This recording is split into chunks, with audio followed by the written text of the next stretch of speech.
When we started playing, we were playing country music, and there was, if it doesn't take too long, there was three of us: Kern Kennedy, the piano player, Russ Smith, and myself were playing Bob King's, which is a club up the road there from home. So we're playing country music with three pieces.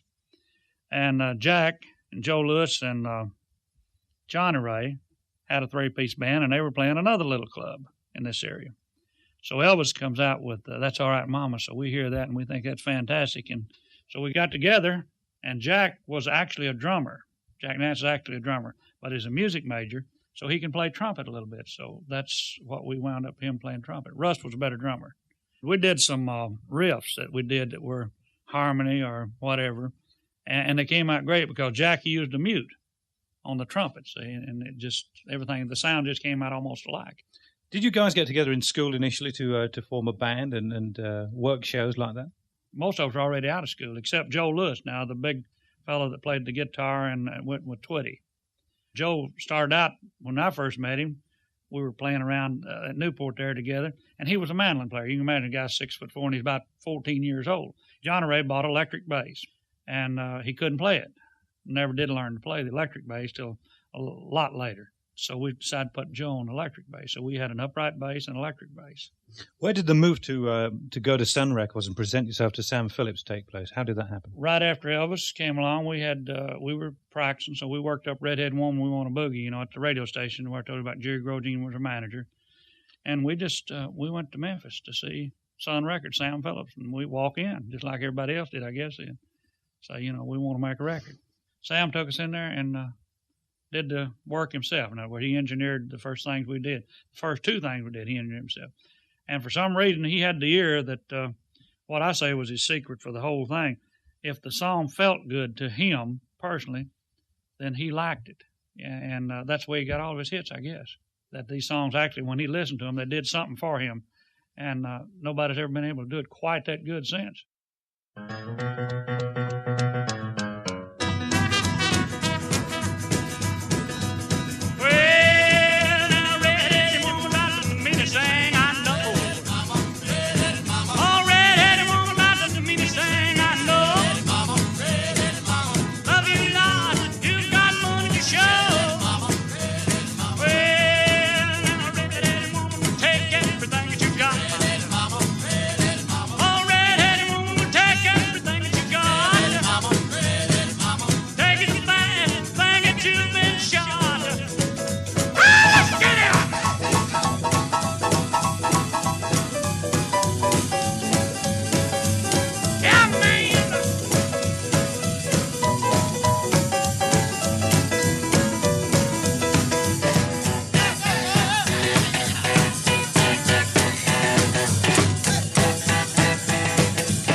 I didn't really know much about engineering. Fortunately, I had taken a course in physics in college, so I understood about sound and stuff, So he just showed me where the echo, that's where I wanted to know what to do. First thing I want to know is where's this echo? Well, at that time, he had to put a second mic there to get echo and feed it through a second tape machine. Well, we got that fixed later. You got it where we didn't have to do that. He got a separate little mixer. Sure. It was incredibly simple, really, We had these mics. He kind of showed me how to set things up. where to put the mics and stuff if I wanted to. He didn't tell me a lot. He just sort of set it up and got me started, and he sort of got out of my way, and I started playing with it. What kind of mics did he have, as a matter of interest? At that time, he had a bunch of these old Shure, big ball-looking kind of mics. Right. Had some of them and some electric voice, and not much else. It was a big day when we got these brand new RCA 77DX microphones in there, 3 of them, you know. Woo. Big upswing in the sound that day. Would it be an open back door? Would anybody wandering off the street, or would you say closed session, please don't enter, red light on? Well, there was an outer office, and then there was a studio. And the control room and the bathroom was a little bitty a little closet thing in the control room. So if the girls up front didn't want to go to the bathroom, they'd have to come to the studio. But anyway, the doors would be closed, the girls are out front, and people would come by. We wouldn't let them in unless they're supposed to be there. Did you have air conditioning at Sun in the 50s? We had these wall units. There was 2 of them out in the studio and 1 in the control room. And they were loud. Sometimes we'd leave them on because it didn't matter. It's the middle of July. I guess you had to. Yeah, well, if I had to, I'd turn them off.